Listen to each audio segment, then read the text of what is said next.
My name is Sarah Clarke. As Mara said, I am, as she said, one of the co-directors of LEAP MusicPortland. I'm also president and founder of Musicians in Solidarity. And so the topic of equity is very clearly very important to me. I'm born and raised in Portland. I've lived here my whole life. I've seen a lot of things change. I live right down the street from Alberta Rose Theater. So I've seen a lot of the world change in the 30 years I've been here. I think it's important to start with the baseline that, knowing that every BIPOC person that you know has been subjected to racially biased experiences. Every single person that you know. That doesn't change. I'm hard pressed to think of a single person that hasn't. And I honestly think that most people know that by now. We get to see examples of it on a daily basis. We hear about it in podcasts, we hear about it in music, we see it in the news, we see it on Instagram.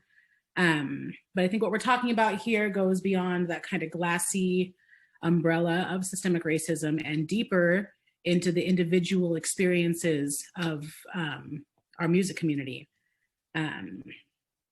These personal experiences that BIPOC performers, promoters, audience members, venue owners, and former venue owners experience are terrible, numerous, and we have the power to make some change here.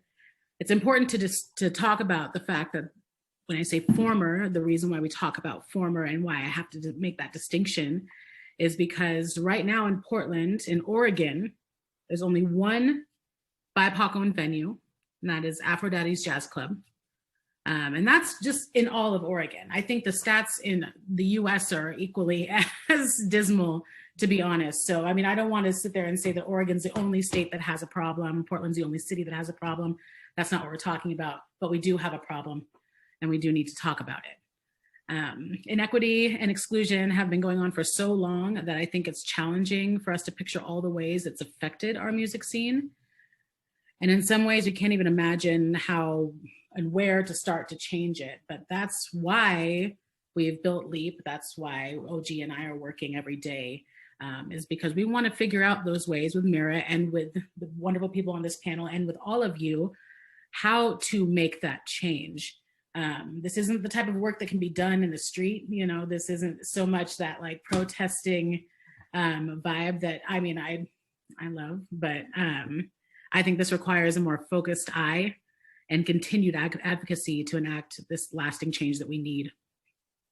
And so in knowing all of that, I think it's important for us to start with the what and the why of what we're working through.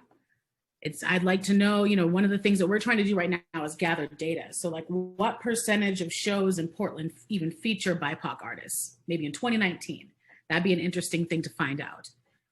Why, with very few exceptions, do local venues not book hip hop shows, accepting that it's the most popular music genre in the world currently?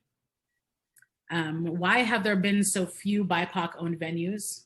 And why do these establishments often struggle to make it past the 2-year mark, even if they're beloved by their community and fans of the community? I don't think the answers are simple, and there definitely is no one villain here. This is a web of issues that, when woven, create a blanket of abuse covering all of us. Much of the problems spring from policymakers that don't consider music. And without consideration, the effect is to crush the very culture that they now claim is vital to our recovery. We want to talk about how. There is a consensus that our city needs multiple BIPOC-owned venues to provide a diversity of curation and experience for all of our musical excellence. We want to ensure longevity, though, so we need to expose and challenge the systems and rules that guarantee their closure, and then build a new and sustainable venue ownership story. We need to address the issues faced by venues who support bass-heavy music that is representative of Black and Brown culture. And the reason why we need to do that now is, for the moment, we are focusing on the specific laws and jurisdictional bodies that make up the big part of the problem, like the OLCC. And currently they are reviewing their rules for the first time in 30 years. And we are able to be there at the table to talk to them about these problems. 30 years, that is a really, really long time but we're here now, and that's good. The Noise Review Board and other stakeholders are eager to follow our suggested reform. I think that that's a really important step, just to have ears that are willing to listen. That's new, I think, for our communities. Noise and liquor codes are only two of many areas that need equitable city music policy change, but they're the first ones that we're focusing on right now. From these, and with Hardesty's leadership, we begin a strategic assault.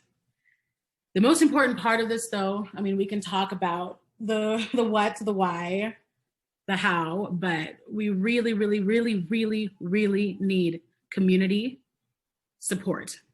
And we have to hear from you. This is not something that can be put off, and I think that it's really hard to have to say that. Like, this isn't a tomorrow thing. It's just not. This is a yesterday thing. This is a today thing. If you have any friends that have experience with noise complaints, or have dealt with the OLCC, issues having a rehearsal space at their home, being at a show, outdoor events, anything like that, at this point, we really need to hear those stories. We need to be able to put them together in a nice package and present them as evidence of what we're trying to fight against. Because if we can't provide that evidence, we're not going to get anywhere in these conversations and these dialogues, these things that we know to exist. This isn't like a question mark. Does it exist? We know it does, but we have to have the stories in order to make our dreams a reality here. One of the really easy ways to do that is to connect with MusicPortland. We have a survey going through LEAP right now that is asking for feedback about that very topic. So if you have had any of these experiences with the OLCC, Noise Review Board, Portland Police Bureau, please, please, please, please, please, please, please take some time and fill out that survey. You can email us directly if you don't want to do the survey. I'll give you my number. You can call me. We just need to know. It's time. So thank you guys so much.